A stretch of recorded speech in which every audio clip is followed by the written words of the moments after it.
नमस्कार, मैं हूं करुणा और आप देख रहे हैं सत्य भारत न्यूज। मन की बात के कार्यक्रम में मोदी बोले, लद्दाख में भारत की भूमि पर आंख उठाकर देखने वालों को करारा जवाब मिला है। हमें दोस्ती निभाना भी आता है और आंखों में आंखें डालकर जवाब देना भी आता है। प्रधानमंत्री नरेंद्र मोदी ने रविवार को मन की बात कार्यक्रम के जरिए देश को संबोधित किया। उन्होंने 15 जून को गलवान में भारत और चीन के सैनिकों के बीच हुई हिंसक झड़प का जिक्र किया। उन्होंने कहा कि लद्दाख में भारत की भूमि पर आंख उठाकर देखने वालों को करारा जवाब मिला। हमें दोस्ती निभाना और आंखों में आंखें डालकर जवाब देना आता है। मोदी जी ने अपने कार्यक्रम में जवानों की शहादत, कोरोना दौर, आत्मनिर्भर भारत, किसान, लॉकडाउन की कहानियां और मानसून में पानी बचाने जैसी कई मुद्दों पर चर्चा की। प्रधानमंत्री के भाषण की प्रमुख बातें जानते हैं उन्हीं की जुबानी। मेरे प्यारे देशवासियों, नमस्कार। मन की बात ने वर्ष 2020 में अपना आधा सफर अब पूरा कर लिया है। इस दौरान हमने अनेक विषयों पर बात की। स्वाभाविक है कि जो वैश्विक महामारी आई, मानव जाति पर जो संकट आया, उस पर हमारी बातचीत कुछ ज्यादा ही रही। लेकिन इन दिनों मैं देख रहा हूं, लगातार लोगों में एक विषय पर चर्चा हो रही है कि आखिर ये साल कब बीतेगा।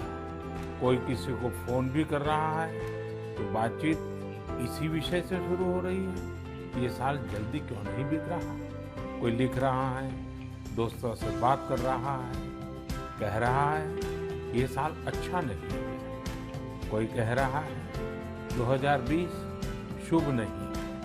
बस लोग यही चाहते हैं कि किसी भी तरह से ये साल जल्द से जल्द बीत जाए। साथियों, कभी कभी मैं सोचता हूँ कि ऐसा क्यों हो रहा है। हो सकता है ऐसी बातचीत के कुछ कारण भी हो। 6-7 महीना पहले ये हम कहाँ जानते थे कि कोरोना जैसा संकट आएगा और इसके खिलाफ ये लड़ाई इतनी लंबी चलेगी। ये संकट तो बना ही हुआ है, ऊपर से देश में नित नई चुनौतियां सामने आती जा रही हैं। अभी कुछ दिन पहले देश के पूर्वी छोर पर साइक्लोन अम्फान आया तो पश्चिमी छोर पर साइक्लोन निसर्ग आया। कितने ही राज्यों में हमारे किसान भाई बहन टिड्डी दल के हमले से परेशान हैं और कुछ नहीं तो देश के कई हिस्सों में छोटे छोटे भूकंप रुकने का ही नाम नहीं ले रहे हैं। और इन सबके बीच हमारे कुछ पड़ोसियों द्वारा जो हो रहा है, देश उन चुनौतियों से भी निपट रहा है। वाकई एक साथ इतनी आपदाएं, इस स्तर की आपदाएं बहुत कम ही देखने सुनने को मिलती है। हालात तो ये हो गई हैं कि कोई छोटी छोटी घटना भी हो रही है तो लोग उन्हें भी इन चुनौतियों के साथ जोड़ करके देख रहे हैं। साथियों, मुश्किलें आती हैं, संकट आते हैं, लेकिन सवाल यही है कि क्या इन आपदाओं की वजह से हमें साल 2020 को खराब मान लेना चाहिए, या पहले के 6 महीने जैसे बीते उसकी वजह से ये मान लेना कि पूरी साल ही ऐसा है। क्या ये सोचना सही है? जी नहीं, मेरे प्यारे देशवासियों, बिल्कुल नहीं। एक साल में एक चुनौती आए या 50 चुनौतियां आए, नंबर कम ज्यादा होने से वो साल खराब नहीं हो जाता। भारत का इतिहास ही आपदाओं और चुनौतियों पर जीत हासिल कर और ज्यादा निखर कर निकलने का रहा है। सैकड़ों वर्षों तक अलग अलग आक्रांताओं ने भारत पर हमला किया, उसे संकटों में डाला। लोगों को लगता था कि भारत की संरचना ही नष्ट हो जाएगी, भारत की संस्कृति ही समाप्त हो जाएगी। लेकिन इन संकटों से भारत और भी भव्य होकर सामने आया। साथियों, हमारे यहाँ कहा जाता है, सृजन शाश्वत है, सृजन निरंतर है। मुझे एक गीत की कुछ पंक्तियां याद आ रही हैं। यह कल कल छल छल बहती, क्या कहती गंगा धारा। यह कल कल छल छल बहती, क्या कहती गंगा धारा। युग युग से बहता आता यह पुण्य प्रवाह हमारा। उसी गीत में आगे आता है, क्या उसको रोक सकेंगे? मिटने वाले मिट जाएं। कंकड़ पत्थर की हस्ती, कंकड़ पत्थर की हस्ती क्या बाधा बनकर आए? भारत में भी जहां एक तरफ बड़े बड़े संकट आते गए, वहीं सभी बाधाओं को दूर करते हुए अनेकों अनेक सृजन भी हुए। नए साहित्य रचे गए, नए अनुसंधान हुए, नए सिद्धांत गढ़े गए। यानी संकट के दौरान भी हर क्षेत्र में सृजन की प्रक्रिया जारी रही और हमारी संस्कृति पुष्पित पल्लवित होती रही। देश आगे बढ़ता ही रहा। भारत ने हमेशा संकटों को सफलता की सीढ़ियों में परिवर्तित किया है। इसी भावना के साथ हमें आज भी इन सारे संकटों के बीच आगे बढ़ते ही रहना है। आप भी इसी विचार से आगे बढ़ेंगे, 130 करोड़ देशवासी आगे बढ़ेंगे, तो यही साल देश के लिए नए कीर्तिमान बनाने वाला साल साबित होगा। इसी साल में देश नए लक्ष्य प्राप्त करेगा, नई उड़ान भरेगा, नई ऊंचाइयों को छुएगा। मुझे पूरा विश्वास 130 करोड़ देशवासियों की शक्ति पर है, आप सब पर है, इस देश की महान परंपरा पर है। मेरे प्यारे देशवासियों, संकट चाहे जितना भी बड़ा हो, भारत के संस्कार निस्वार्थ भाव से सेवा की प्रेरणा देते हैं। भारत ने जिस तरह मुश्किल समय में दुनिया की मदद की, उसने आज शांति और विकास में भारत की भूमिका को और मजबूत किया है। दुनिया ने इस दौरान भारत की विश्व बंधुत्व की भावना को भी महसूस किया है और इसके साथ ही दुनिया ने अपनी संप्रभुता और सीमाओं की रक्षा करने के लिए भारत की ताकत और भारत के कमिटमेंट को भी देखा है। लद्दाख में भारत की भूमि पर आंख उठाकर देखने वालों को करारा जवाब मिला है। भारत मित्रता निभाना जानता है तो आंख में आंख डालकर देखना और उचित जवाब देना भी जानता है। हमारे वीर सैनिकों ने दिखा दिया है कि वो कभी भी मां भारती के गौरव पर आंच नहीं आने देंगे। साथियों, लद्दाख में हमारे जो वीर जवान शहीद हुए हैं, उनके शौर्य को पूरा देश नमन कर रहा है, श्रद्धांजलि दे रहा है। पूरा देश उनका कृतज्ञ है, उनके सामने नतमस्तक है। इन साथियों के परिवारों के तरह ही हर भारतीय इन्हें खोने का दर्द भी अनुभव कर रहा है। अपने वीर सपूतों के बलिदान पर उनके परिजनों में गर्व की जो भावना है, देश के लिए जो जज्बा है, यही तो देश की ताकत है। आपने देखा होगा, जिनके बेटे शहीद हुए, वो माता पिता अपने दूसरे बेटों को भी, घर के दूसरे बच्चों को भी सेना में भेजने की बात कर रहे हैं। बिहार के रहने वाले शहीद कुंदन कुमार के पिताजी के शब्द तो कानों में गूंज रहे हैं। वो कह रहे थे, अपने पोतों को भी देश की रक्षा के लिए सेना में भेजूंगा। यही हौसला हर शहीद के परिवार का है। वास्तव में इन परिजनों का त्याग पूजनीय है। भारत माता की रक्षा के जिस संकल्प से हमारे जवानों ने बलिदान दिया है, उसी संकल्प को हमें भी जीवन का ध्येय बनाना है, हर देशवासी को बनाना है। हमारा हर प्रयास इसी दिशा में होना चाहिए, जिससे सीमाओं की रक्षा के लिए देश की ताकत बढ़े, देश और अधिक सक्षम बने, देश आत्मनिर्भर बने। यही हमारे शहीदों को सच्ची श्रद्धांजलि भी होगी। मुझे असम से रजनी जी ने लिखा है, तो उन्होंने पूर्वी लद्दाख में जो कुछ हुआ वो देखने के बाद एक प्रण लिया है। प्रण ये कि वो लोकल ही खरीदेंगे, इतना ही नहीं, लोकल के लिए वोकल भी होगी। ऐसे संदेश मुझे देश के हर कोने से आ रहे हैं। बहुत से लोग मुझे पत्र लिखकर बता रहे हैं कि वो इस और बढ़ चले हैं।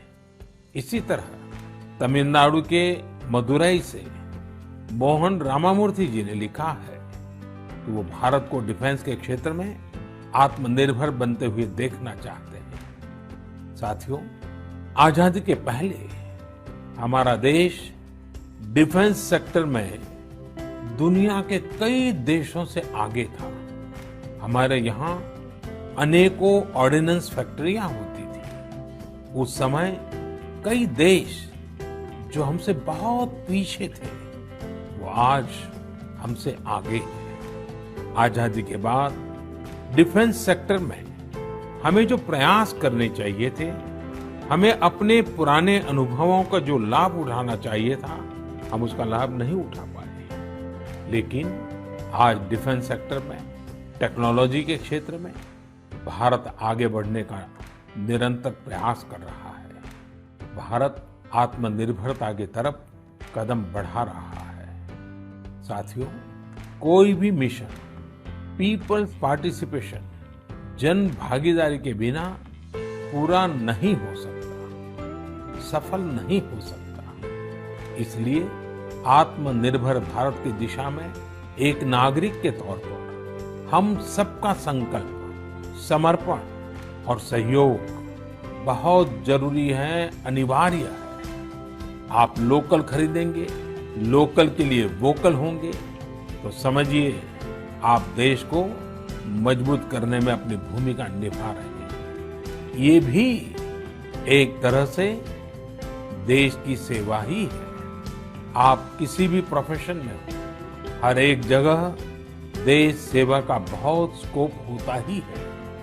देश की आवश्यकता को समझते हुए जो भी कार्य करते हैं वो देश की सेवा ही होती है। आपकी यही सेवा देश को कहीं न कहीं मजबूत भी करती है। और हमें ये भी याद रखना है, हमारा देश जितना मजबूत होगा, दुनिया में शांति की संभावनाएं भी उतनी ही मजबूत होगी। हमारे यहाँ कहा जाता है, विद्या विवादाय धनम मदाय, विद्या विवादाय धनम मदाय, शक्ति ही परेशान परिपीडनाय, खलस्य साधो विपरीतम एतत्, ज्ञानाय दानाय च रक्षणाय। अर्थात अगर स्वभाव से दुष्ट है तो विद्या का प्रयोग व्यक्ति विवाद में, धन का प्रयोग घमंड में और ताकत का प्रयोग दूसरों को तकलीफ देने में करता है। लेकिन सज्जन की विद्या ज्ञान के लिए, धन मदद के लिए और ताकत रक्षा करने के लिए इस्तेमाल होती है। भारत ने अपनी ताकत हमेशा इसी भावना के साथ इस्तेमाल की है। भारत का संकल्प है भारत के स्वाभिमान और संप्रभुता की रक्षा। भारत का लक्ष्य है आत्मनिर्भर भारत। भारत की परंपरा है भरोसा, मित्रता। भारत का भाव है बंधुता।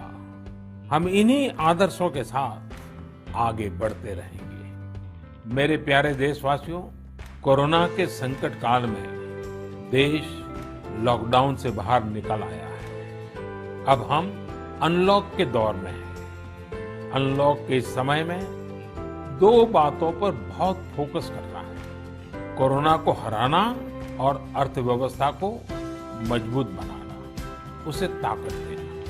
साथियों, लॉकडाउन से ज्यादा सतर्कता हमें अनलॉक के दौरान बरतनी है। आपकी सतर्कता ही आपको कोरोना से बचाएगी। इस बात को हमेशा याद रखिए कि अगर आप मास्क नहीं पहनते हैं, 2 गज की दूरी का पालन नहीं करते हैं या फिर दूसरी जरूरी सावधानियां नहीं बरतते हैं तो आप अपने साथ साथ दूसरों को भी जोखिम में डाल रहे हैं, खास तौर पर घर के बच्चों और बुजुर्गों को।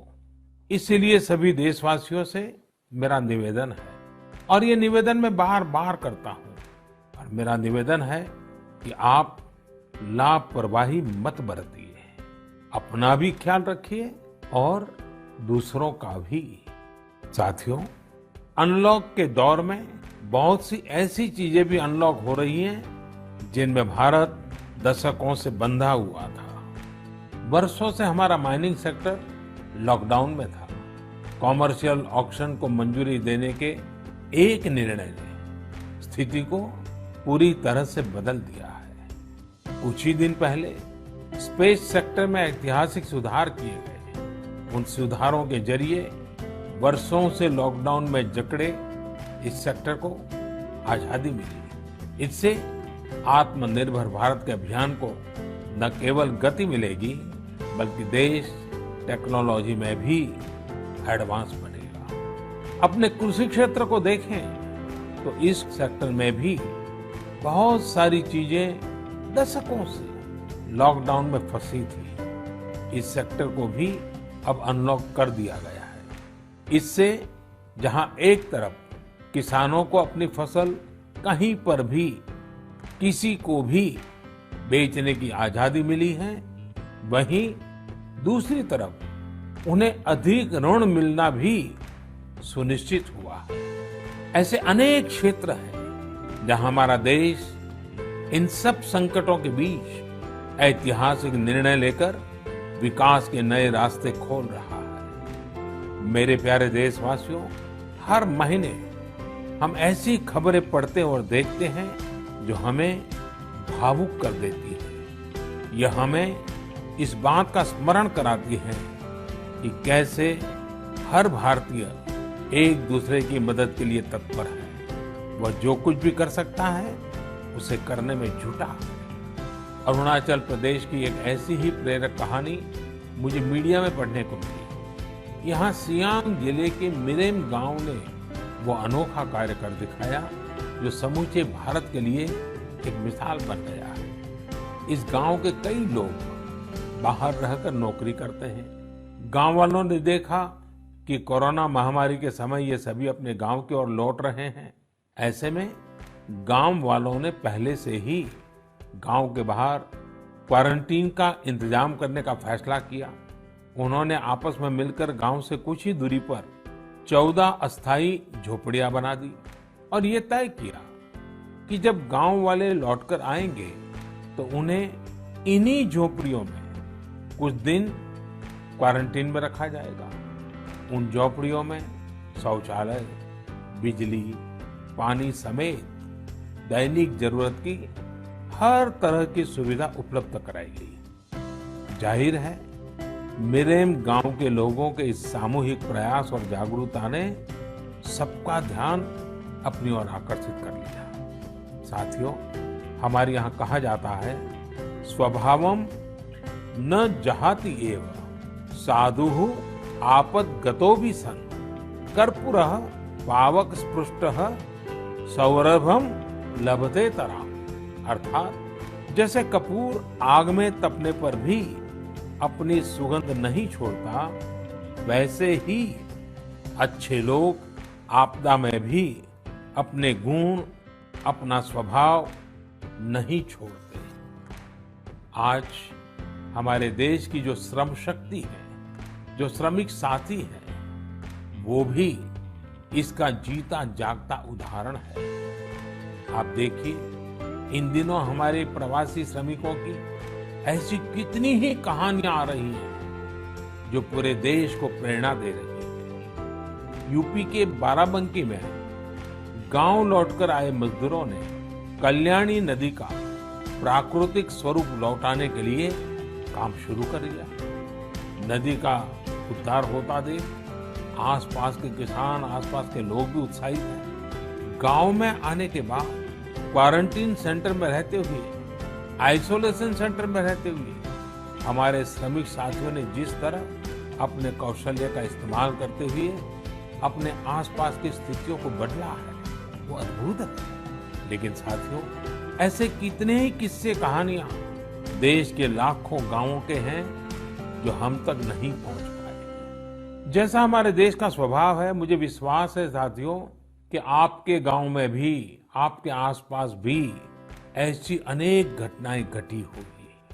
अगर आपके ध्यान में ऐसी बात आई है तो आप ऐसी प्रेरक घटना को मुझे जरूर लिखिए। संकट के इस समय में ये सकारात्मक घटनाएं, ये कहानियां औरों को भी प्रेरणा देगी। मेरे प्यारे देशवासियों, कोरोना वायरस ने निश्चित रूप से हमारे जीवन जीने के तरीकों में बदलाव ला दिया है। मैं लंदन से प्रकाशित फाइनेंशियल टाइम्स में एक बहुत ही दिलचस्प लेख पढ़ रहा था। इसमें लिखा था कि कोरोना काल के दौरान अदरक, हल्दी समेत दूसरे मसालों की मांग एशिया के अलावा अमेरिका तक में भी बढ़ गई है। पूरी दुनिया का ध्यान इस समय अपनी इम्यूनिटी बढ़ाने पर है और इम्यूनिटी बढ़ाने वाली इन चीजों का संबंध हमारे देश से है। हमें इनकी खासियत विश्व के लोगों को ऐसी सहज और सरल भाषा में बतानी चाहिए जिसे वे आसानी से समझ सकें और हम एक हेल्थियर प्लेनेट बनाने में अपना योगदान दे सकें। मेरे प्यारे देशवासियों, कोरोना जैसा संकट नहीं आया होता तो शायद जीवन क्या है, जीवन क्यों है, जीवन कैसा है। अभी के लिए इतना ही। इस तरह देश और दुनिया की खबरों की जानकारी के लिए बने रहिए सत्य भारत न्यूज के साथ। यदि आप हमारा वीडियो फेसबुक पर देख रहे हैं तो हमारे फेसबुक पेज को लाइक कीजिए। यदि आप हमारा वीडियो यूट्यूब पर देख रहे हैं तो हमारे यूट्यूब चैनल को सब्सक्राइब कीजिए। धन्यवाद।